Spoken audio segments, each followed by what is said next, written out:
नमस्कार दोस्तों, स्वागत है सभी का अपना यूट्यूब चैनल परीक्षार्थी स्वयं समोट श्रृंखला। आइए आज की श्रृंखला देखते हैं। सभी मित्र चैनल को लाइक, सब्सक्राइब, शेयर जरूर करें।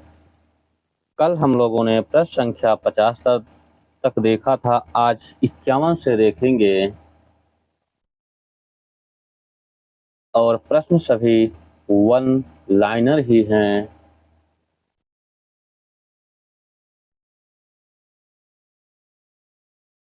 नाथों की संख्या कितनी मानी है? 8, 12, 9, 63। नाथों की संख्या 9 मानी गई है। ऑप्शन सी सही है। अगला प्रश्न है, प्रश्न संख्या 52 है। उपदेश रसायन रास किसका है? जिनधर्म सूर्य, विजय सेन सूर्य, शालिभद्र सूर्य, जिनदत्त सूर्य। यह रचना उपदेश रसायन रास किसका है? यह है जिनदत्त सूर्य का। ऑप्शन डी सही है। अगला प्रश्न है, प्रश्न संख्या 53 है। राहुल शाक्यंत्यायन के अनुसार कौन सिद्ध कवि पांडित्य और कवित्व में बेजोड़ थे? लुइपा, कड़ाहपा, सराहपा, डोम्भिया।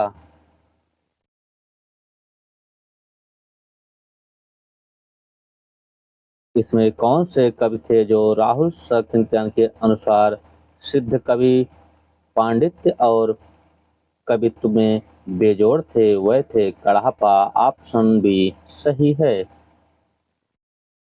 अगला प्रश्न है, प्रश्न संख्या 54 है। उत्तर छायावाद युग में साहित्य का प्रमुख केंद्र कहाँ था? काशी में, कानपुर, इलाहाबाद, कलकत्ता। उत्तर छायावाद युग में साहित्य का प्रमुख केंद्र इलाहाबाद था। ऑप्शन सी सही है। अगला प्रश्न है, प्रश्न संख्या 55 है। कैवमासवध किस रचना का एक महत्वपूर्ण समय है? विजयपाल रासो, पृथ्वीराज रासो, बीसलदेव रासो, कीर्ति पताका। इसमें कौन सा एक महत्वपूर्ण समय कैवमासवध का था? हुआ था पृथ्वीराज रासो। ऑप्शन ए सही है।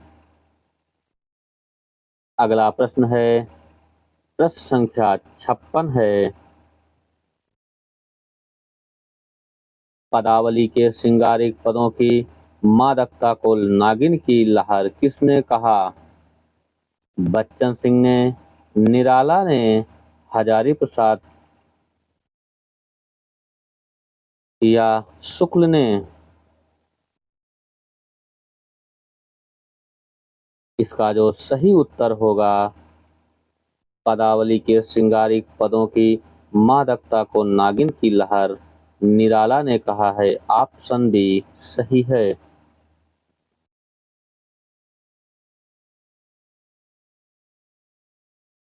अगला प्रश्न है, प्रश्न संख्या 57 है।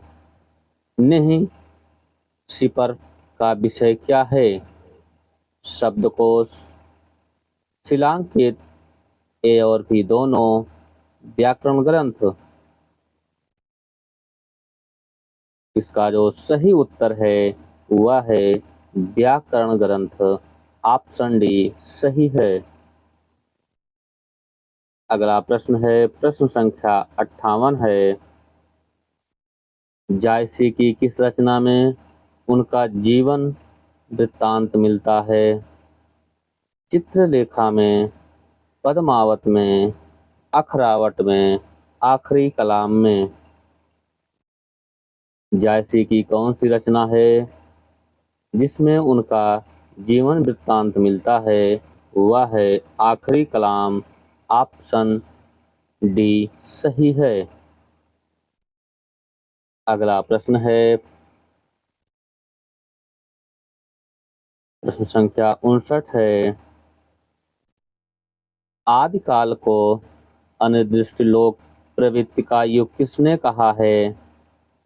आचार्य शुक्ल ने, निराला ने, हजारी प्रसाद द्विवेदी ने, बच्चन सिंह ने।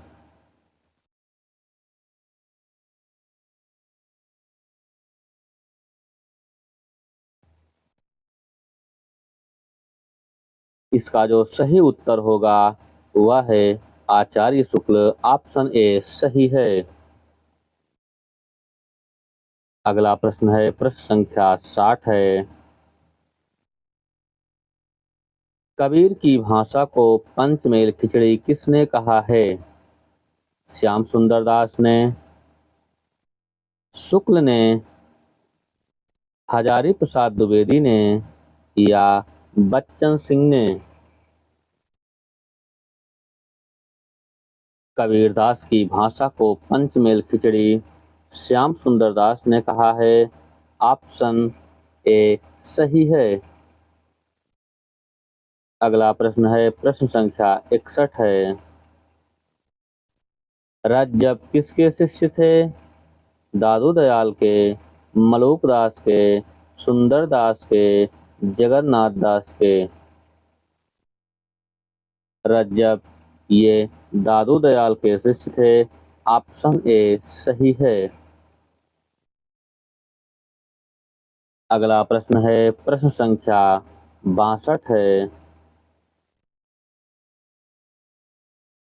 आगम वेग पुराणे पंडित मन वहंत पंक्ति किसकी है?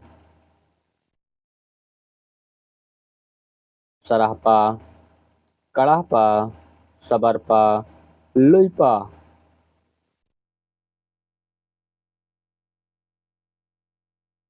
यह पंक्ति है कड़ाहपा की।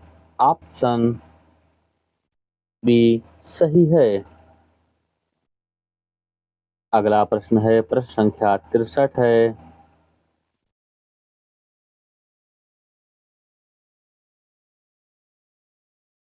सिसिफस बरकस हनुमान शीर्षक लंबी कविता किसकी है? धूमिल, हरिवंश राय बच्चन, अरुण कमल, भगवती चरण वर्मा। यह लंबी कविता है हरिवंश राय बच्चन की। ऑप्शन बी सही है।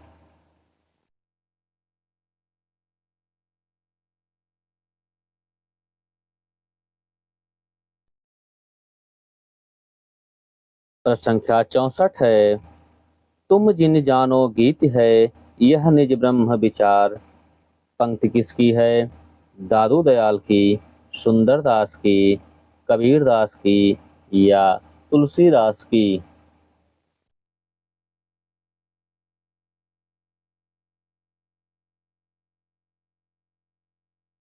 यह पंक्ति है तुम जिन जानो गीत है यह निज ब्रह्म विचार कबीरदास की। ऑप्शन सी सही है।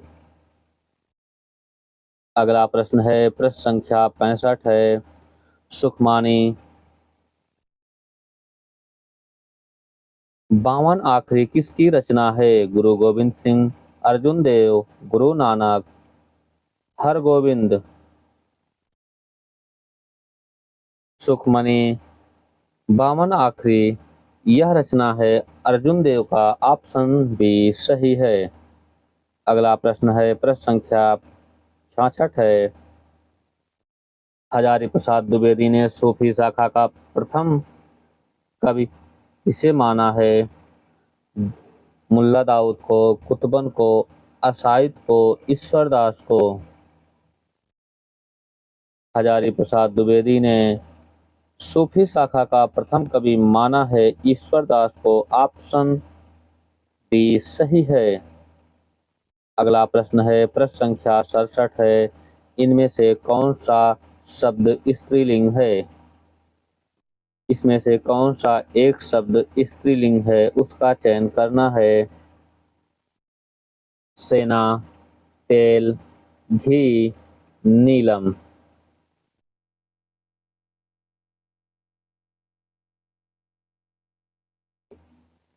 इसमें सेना स्त्रीलिंग है, बाकी सब पुल्लिंग हैं। ऑप्शन ए सही है सेना। अगला प्रश्न है प्रश्न संख्या 68 है। राजा शब्द का चतुर्थी बहुवचन क्या होगा? राजवी, राजहां, राजन, राज्ञाम, राजभ्या। इसमें राजा शब्द का जो चतुर्थी बहुवचन है वह है राजभ्या। ऑप्शन डी सही है। अगला प्रश्न है प्रश्न संख्या 69 है। द्विवेदी युग की काव्य भाषा थी ब्रजभाषा, अवधी, खड़ी बोली, बघेली।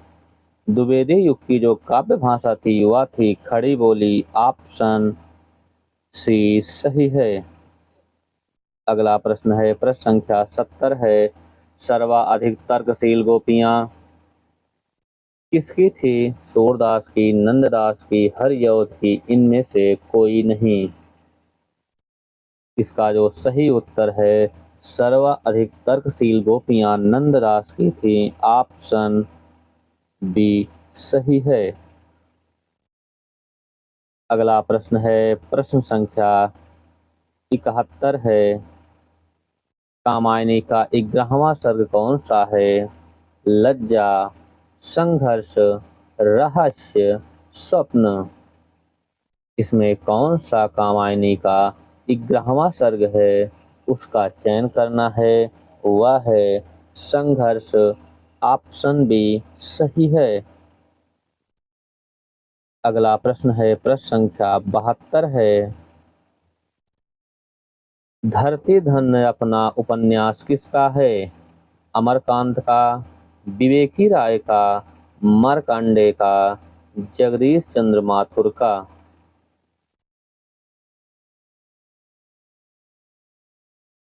धरती धान्य अपना यह उपन्यास है जगदीश चंद्र का। ऑप्शन डी सही है। अगला प्रश्न है प्रश्न संख्या 73 है।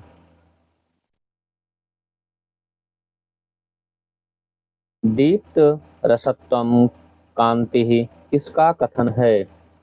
मम्मट का, भरत मुनि का, रुद्रट का, वामन का। यह कथन है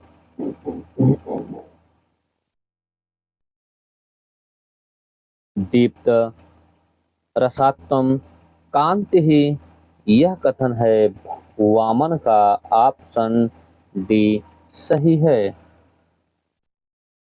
अगला प्रश्न है प्रश्न संख्या 74 है।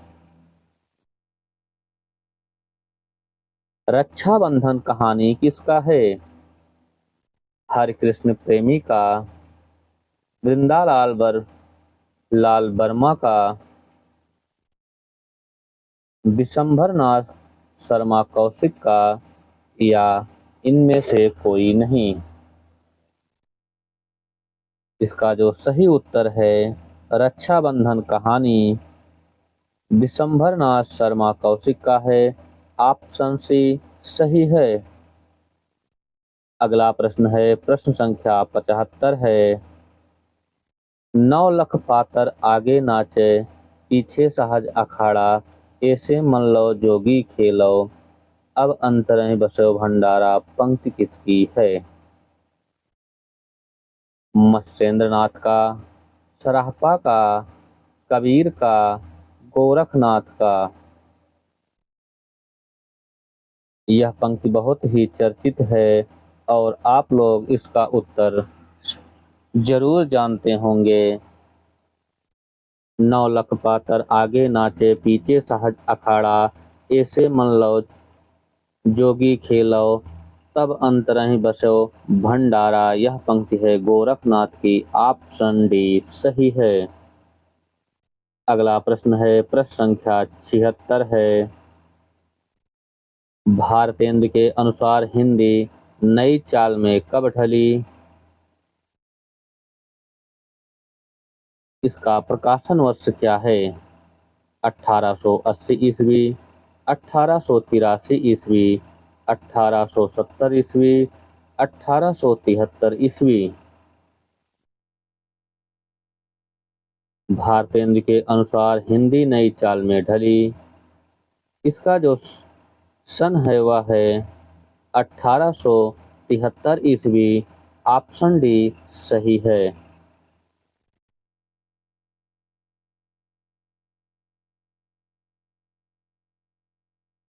अगला प्रश्न है,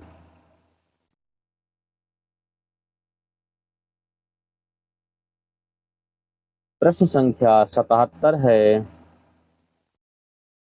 मध्यकालीन धर्म साधना निबंध किसका है? रामचंद्र शुक्ल का, राम वृक्ष बेनीपुरी का, महादेवी वर्मा का या हजारी प्रसाद द्विवेदी का? मध्यकालीन धर्म साधना निबंध यह है हजारी प्रसाद द्विवेदी का। ऑप्शन डी सही है। अगला प्रश्न है, प्रश्न संख्या 78 है। मुड़ मुड़ कर देखता हूँ किसकी आत्मकथा है? अमरकांत, भीष्म साहनी, राजेंद्र यादव, विवेकी राय।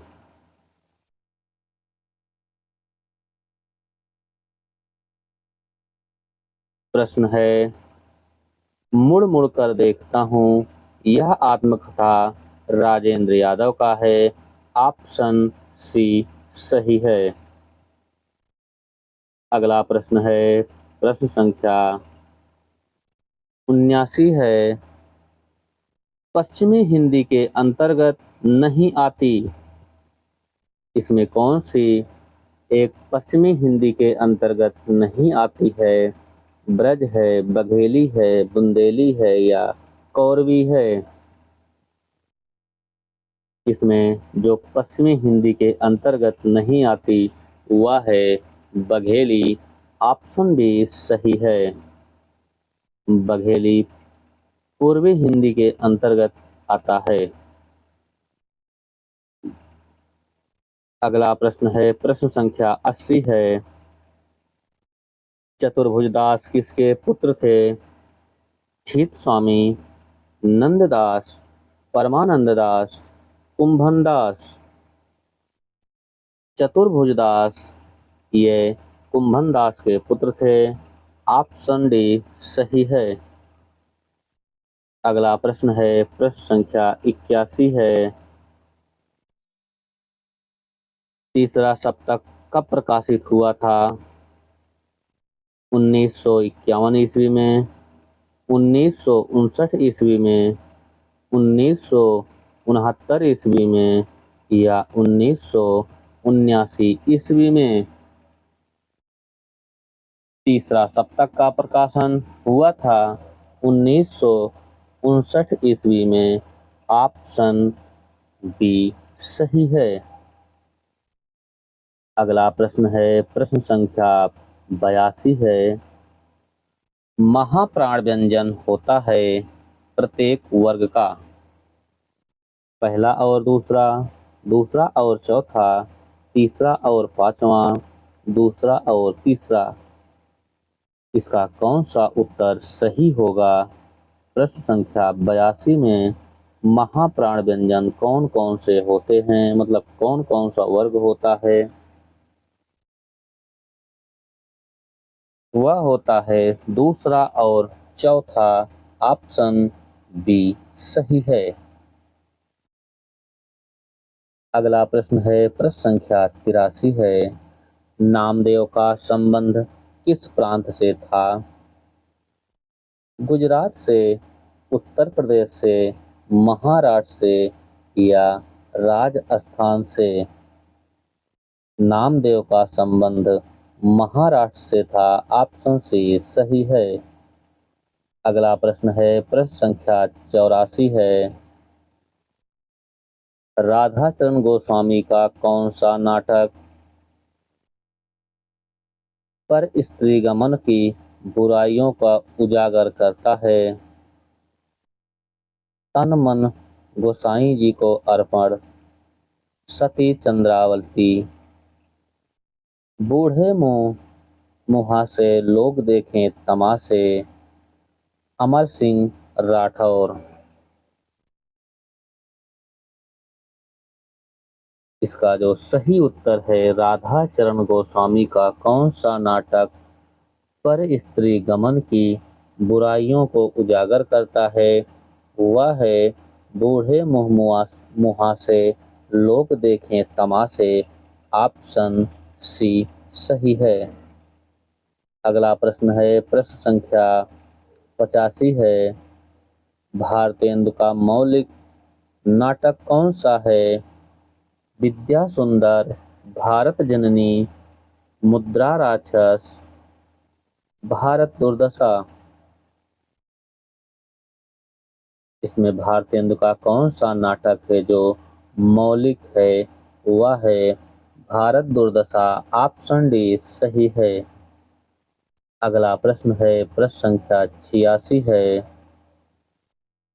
शंकराचार्य का संबंध है अद्वैतवाद से कि द्वैतवाद से कि द्वैताद्वैतवाद से या शुद्धाद्वैतवाद से?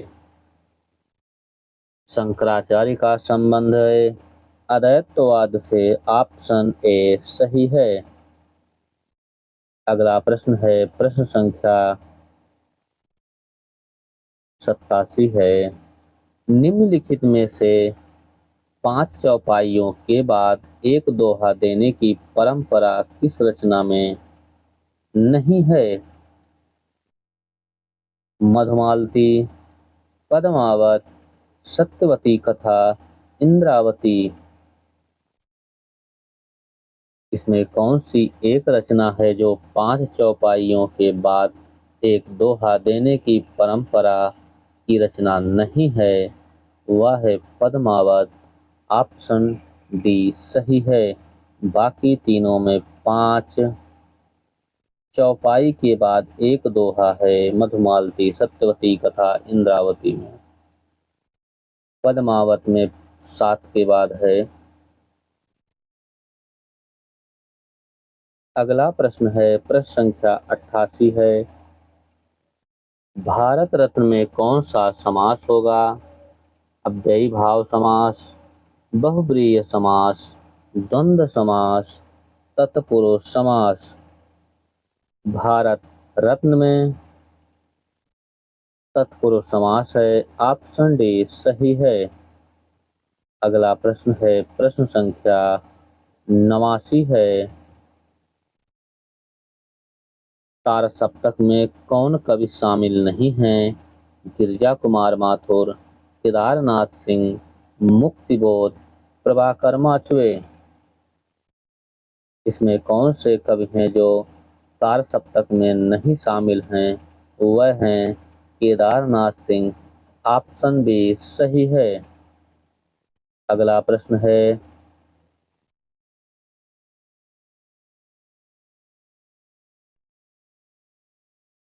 प्रश्न संख्या 90 है। भारतीयता की खोज का जैसा प्रयास भारत भारती में दिखाई देता है, वैसा अन्य किसी रचना में नहीं। यह कथन किसका है? आचार्य शुक्ल का, डॉक्टर नगेंद्र का, अज्ञेय का या हजारे प्रसाद द्विवेदी का? भारतीयता की खोज का जैसा प्रयास भारत भारती में दिखाई देता है, वैसा अन्य किसी रचना में नहीं। यह कथन है अज्ञेय का। ऑप्शन सी सही है।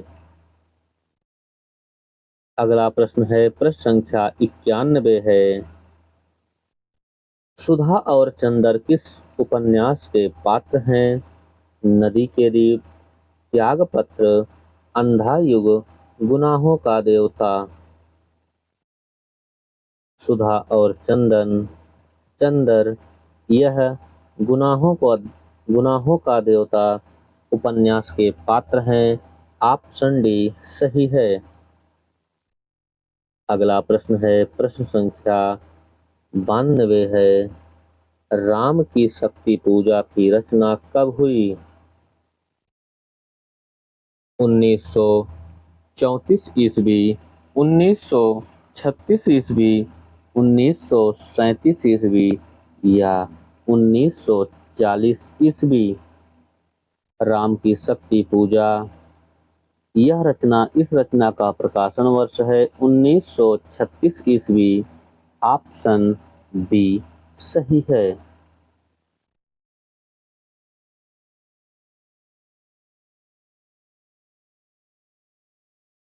अगला प्रश्न है, प्रश्न संख्या 93 है।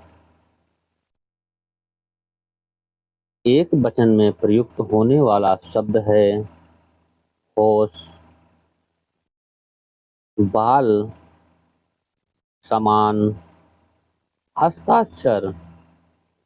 इसमें कौन सा प्रयुक्त एक शब्द है जो एक वचन में प्रयुक्त होने वाला है?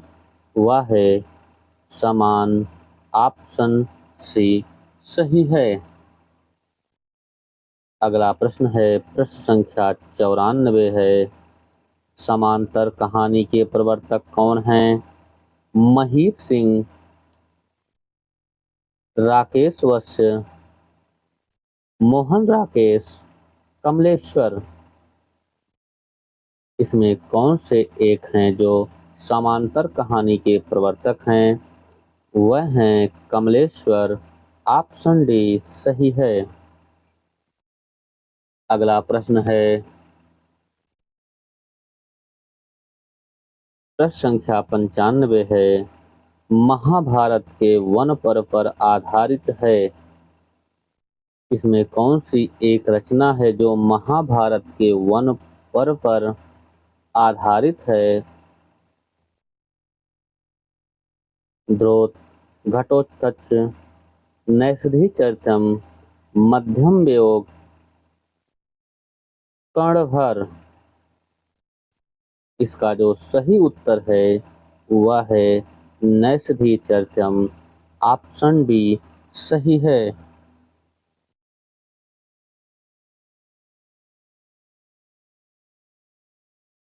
अगला प्रश्न है, प्रश्न संख्या 96 है। अमीर खुसरो कृत खालिक बारी में हिंदी शब्द देसी भाषा के लिए कितनी बार प्रयुक्त हुआ है? 4, 5, 6, 7। इसका जो सही उत्तर है, अमीर खुसरो कृत खालिक बारी में हिंदी शब्द देसी भाषा के लिए 5 बार प्रयुक्त हुआ है। ऑप्शन बी सही है। अगला प्रश्न है, प्रश्न संख्या 97 है। निम्नलिखित में से कौन सा जोड़ा सही नहीं है? प्लाट का मोर्चा, शमशेर बहादुर सिंह, एकलव्य के नोट्स, रामकुमार वर्मा, मुक्ति फौज, श्रीकांत वर्मा, अपोलो का रथ, श्रीकांत वर्मा। इसमें कौन सा एक जोड़ा सही नहीं है? वह है एकलव्य के notes, Ramkumar Verma. Option B सही है। यह इनका नहीं है, यह है रेणु का। एकलव्य का नोट्स रेणु का है। अगला प्रश्न है, प्रश्न संख्या 98 है। दारोगा किस भाषा का शब्द है? अरबी, फारसी, तुर्की, अंग्रेजी। दारोगा यह तुर्की भाषा का शब्द है। ऑप्शन सी सही है। अगला प्रश्न है, प्रश्न संख्या 99 है। किस शब्द में तद्धति प्रत्यय है? पठनियर, हसोड़, पढ़ाकू, कृपालु।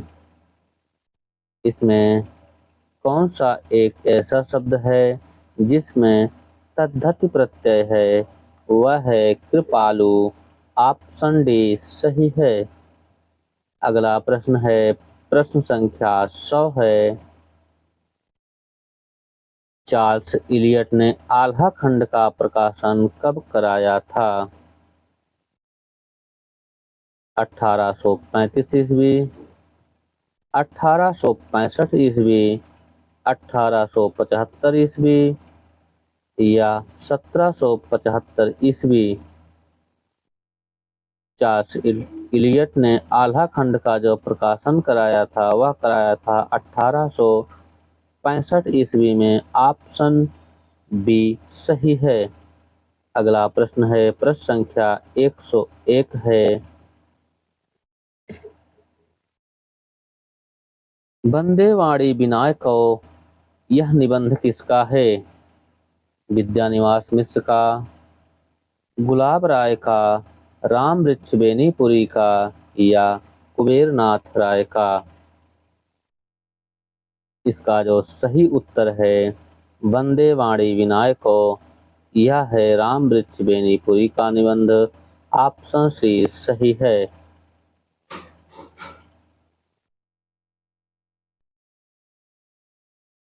प्रश्न संख्या 102 है। भिखारी ठाकुर का विदेशिया है। लोकगीत, लोक कथा, लोक गाथा, लोक नाटक।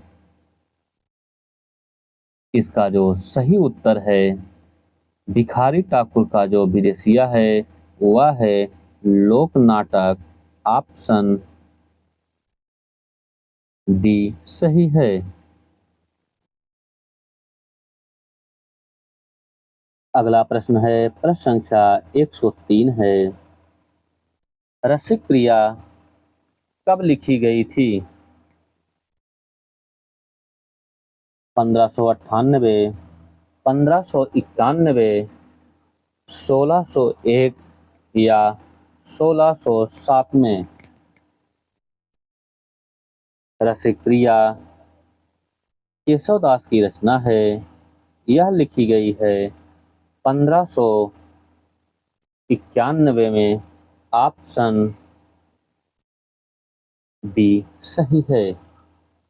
अगला प्रश्न है, प्रश्न संख्या 104 है। काव्य दोषों की सर्वप्रथम चर्चा किसने की थी? भरत मुनि, वामन ने, मम्मट ने या रुद्रट ने? काव्य दोषों की सर्वप्रथम चर्चा भरत मुनि ने की थी। ऑप्शन ए सही है। अगला प्रश्न है, प्रश्न संख्या 105 है। ये grammar of the Hindustani language पुस्तक किसकी है? ग्रियर्सन की, हेनरी मार्टिन की, गिलक्राइस्ट का या विलियम केरे का? इसका जो सही उत्तर है a grammar of the Hindustani language पुस्तक गिलक्राइस्ट का है। ऑप्शन सी सही है। अगला प्रश्न है, प्रश्न संख्या 106 है। रस्म और रिवाज भाखा का दुनिया से उठ गया किसका कथन है? लल्लू लाल, सदा सुखलाल, सदल मिश्र, इंसा अल्लाह खां? रस्म और रिवाज भाखा का दुनिया से उठ गया यह कथन है सदा सुखलाल नियाज का। ऑप्शन बी सही है। प्रश्न संख्या 107 है। आत्मा का परमात्मा से मिलने पर सामर्थ्य हो जाना सूफी मार्ग की किस अवस्था में बताया गया है? शरीयत, तरीकत, हकीकत, मारिफत? इसका जो सही उत्तर है आत्मा का परमात्मा से मिलने का सामर्थ्य हो जाना, सूफी मार्ग की यह अवस्था बताया गया है। हकीकत में ऑप्शन सी सही है। अगला प्रश्न है, प्रश्न संख्या 108 है। जब तक वह घर पहुंचा तब तक उसके पिता जा चुके थे, कौन सा वाक्य है? सरल वाक्य, नकारात्मक वाक्य, मिश्र वाक्य, संयुक्त वाक्य। इसका जो सही उत्तर होगा, जब तक वह घर पहुंचा तब तक उसके पिता जा चुके थे, इसमें मिश्र वाक्य है। ऑप्शन सी सही है। अगला प्रश्न है, प्रश्न संख्या 109 है। शरीरम तत्वदुष्टात् व्यवच्छिन्नाम पदावली पंक्ति किसकी है? बामन की, दंडी की, राजशेखर का, मम्मट का। यह पंक्ति है दंडी का। ऑप्शन डी सही है। अगला प्रश्न है, प्रश्न संख्या 110 है। सारे मानव समाज को सुंदर बनाने का नाम साहित्य है, यह कथन किसका है? रामविलास शर्मा का, रामस्वरूप चतुर्वेदी का, नंदुलारे वाजपेयी का, हजारी प्रसाद द्विवेदी का। सारे मानव समाज को सुंदर बनाने का नाम साहित्य है, यह कथन है हजारी प्रसाद द्विवेदी का। ऑप्शन डी सही है। अगला प्रश्न है, प्रश्न संख्या 111 है। किस छंद का दूसरा नाम सिंहोत्पन्न है?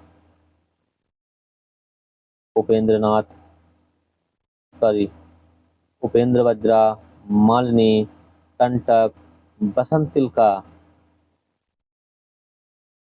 इसका जो सही उत्तर है वह है बसंतिल का। ऑप्शन डी सही है। अगला प्रश्न है, प्रश्न संख्या 112 है।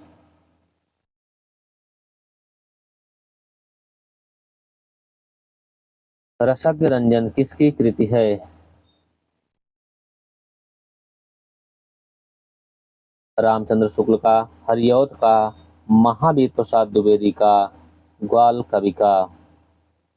रसक रंजन यह है महावीर प्रसाद द्विवेदी का। ऑप्शन सी सही है। प्रश्न संख्या 113 है। रहीम दास कृत मदनाष्टक की भाषा क्या है? ब्रजभाषा, अवधी, खड़ी बोली, राजस्थानी।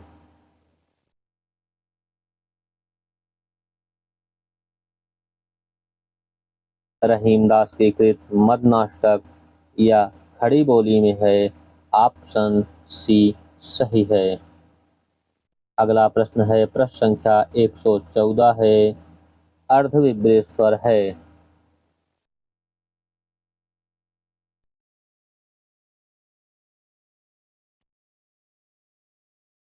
ए औ, ए ओ, आ ई, उ ऊ। इसमें कौन सा एक अर्धविभ्रेत स्वर है? वह है ए औ। ऑप्शन ए सही है। अगला प्रश्न है, प्रश्न संख्या 115 है। निम्नलिखित में से कौन अयोगवाह है? विसर्ग, महाप्राण, अघोष, सभी। इसमें कौन सा एक अयोगवाह है? वह है विसर्ग। ऑप्शन ए सही है। अगला प्रश्न है, प्रश्न संख्या 116 है। हमारे सबसे मधुर गान वह हैं जिनमें विषादपूर्ण भाव व्यक्त किए जाते हैं, पंक्ति किसकी है? यह पंक्ति है टेनिसन की। ऑप्शन बी सही है। प्रश्न संख्या 117 है। परिश्रम के बिना ज्ञान प्राप्त नहीं होता है, वाक्य का संस्कृत में अनुवाद होगा। परिश्रमस्य विना ज्ञानम न भवति, परिश्रमेण विना ज्ञानम न पृच्छते, परिश्रम विना ज्ञानम न अर्जते, परिश्रमात् विना ज्ञानम न पर्याप्त है। इसका जो सही उत्तर है वह है परिश्रम के बिना ज्ञान प्राप्त नहीं होता है। इसका जो संस्कृत अनुवाद सही है वह है परिश्रमेण बिना ज्ञानम न पर्याप्तते। ऑप्शन बी सही है। अगला प्रश्न है प्रश्न संख्या 118 है। हिंदी और मराठी का हाइब्रिड किसे कहा जाता है? त्रिलोचन को, अज्ञेय को, मुक्तिबोध को या शमशेर बहादुर सिंह को? इसका जो सही उत्तर है हिंदी और मराठी का बाइबिल कहा जाता है मुक्तिबोध को। ऑप्शन सी सही है। अगला प्रश्न है प्रश्न संख्या 119 है। आलोक खेलता है, इस वाक्य में खेलता है शब्द क्या है? विधेय है, उद्देश्य है, दोनों है, कोई नहीं। आलोक खेलता है, इसमें जो एक शब्द खेलता है वह है विधेय। ऑप्शन ए सही है। अगला प्रश्न है प्रश्न संख्या 120 है। निम्नलिखित में संचारी भाव नहीं है। स्वरभंग, अवस्था, अवस्था, उन्माद, व्याधि। इसमें कौन सा एक संचारी भाव नहीं है? वह है स्वरभंग। ऑप्शन ए सही है। अगला प्रश्न है प्रश्न संख्या 121 है। इंदर सभा के लेखक हैं भारतेंदु, मुद्रा राक्षस, अमांता, भुवनेश्वर। इंदर सभा के लेखक हैं अमानत। ऑप्शन ए, ऑप्शन सी सही है। अगला प्रश्न है प्रश्न संख्या 122 है। इल्लाचंद जोशी के किस उपन्यास में पहली बार मनोविश्लेषण पद्धति की प्रवृत्तियां देखी जा सकती हैं? सन्यासी में, पर्दे की रानी में, घृणामयी में, जहाज का पंछी में? इसका जो सही उत्तर है इल्लाचंद जोशी के किस उपन्यास में पहली बार मनोविश्लेषण पद्धति की प्रवृत्ति देखी जा सकती है वह है सन्यासी। ऑप्शन ए सही है। अगला प्रश्न है प्रश्न संख्या 123 है। प्रवासी के गीत किसकी रचना है? विनय मोहन, नरेंद्र शर्मा, मोहन राकेश, नरेश मेहता। प्रवासी के गीत यह रचना है नरेंद्र शर्मा का। ऑप्शन बी सही है। अगला प्रश्न है प्रश्न संख्या 124 है। समाचार का प्रमुख तत्व क्या है? रोचकता, उत्तेजकता, महत्वपूर्णता, सत्यता व नवीनता। समाचार का प्रमुख तत्व है सत्यता व नवीनता ऑप्शन डी सही है। अगला प्रश्न है प्रश्न संख्या 125 है। नींव डालना मुहावरे का अर्थ है मकान बनाना, कार्य का शुभारंभ करना, गड्ढा खोदना, कार्य पूरा करना। नींव डालना मुहावरे का जो अर्थ है वह है कार्य का शुभारंभ करना। ऑप्शन डी सही है। सभी मित्र चैनल को लाइक, सब्सक्राइब, शेयर जरूर करें। और आज के लिए इतना ही। धन्यवाद।